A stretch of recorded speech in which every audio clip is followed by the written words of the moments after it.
Hi, beautiful people. Welcome to another recipe. Hi, my positive vibers. As we bake this yummy, soft, oil-based red velvet cake with whipped cream frosting, let me tell you the sweet and unexpected story of a woman named Claire. She baked this cake on a quiet Saturday morning with love, peace, and full of intention to enjoy it all by herself. But life had a different recipe in mind. So grab your spatula, your drink, and maybe a tissue because this cake came with a twist she didn't see coming. Claire was a teacher, the kind who poured everything into her students and always forgot herself in the process. That Saturday, she had nothing on her calendar. For once, no errands, no church meetings, no birthday parties, like nothing at all.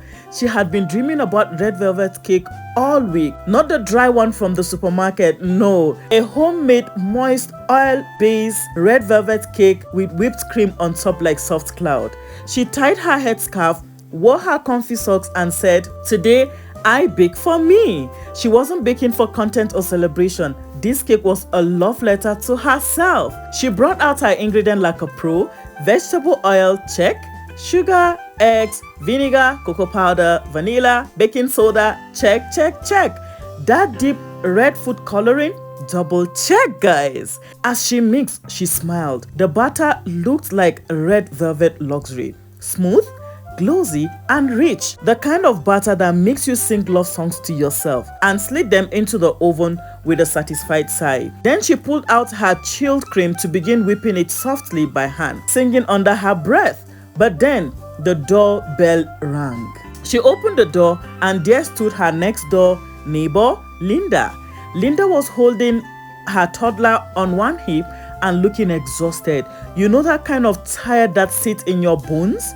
Claire invited her in. They'd been friends for a while, but Claire hadn't seen her in days. Then Linda sat down and said, "It's Chloe's birthday today. She turns 3. Claire smiled. "Oh, happy birthday to her." But Linda's smile was shaky. "I didn't get her a cake," she said. "Money has been tight this month. I wanted to just boil rice and do small jollof for the kids, but I didn't want to tell you. You've done so much for us already."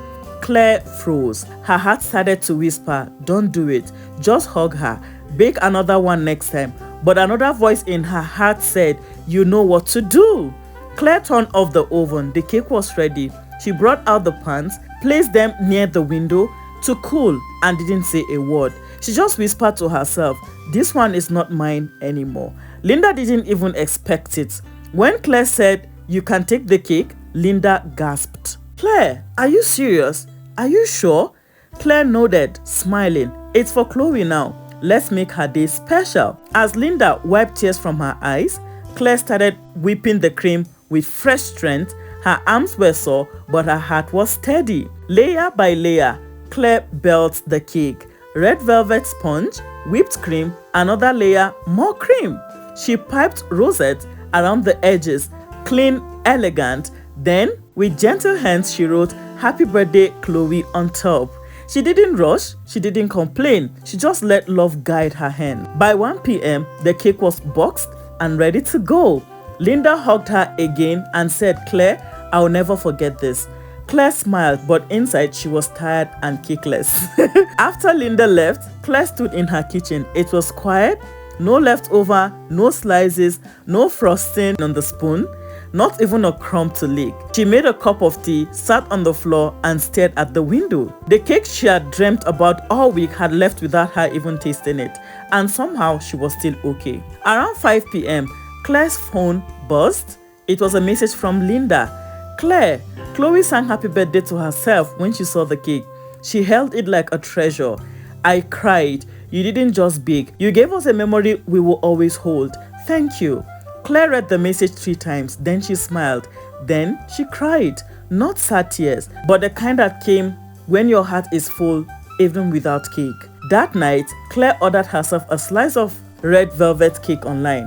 It wasn't her recipe, it wasn't whipped with love, but it tasted just fine because she had peace. Here is the truth, my dear positive vibers. Sometimes the things we bake for ourselves are really meant to fit someone else's moment, and the joy we thought would get from eating the cake comes from giving it instead. So if you've ever find yourself giving away what you planned for yourself, don't be too sad, because in the end, love will find a way to return, sweeter than before. If Claire's story touched your heart, please give this video a thumbs up and leave a comment below. If you have watched this video to this point, I want to say a big thank you.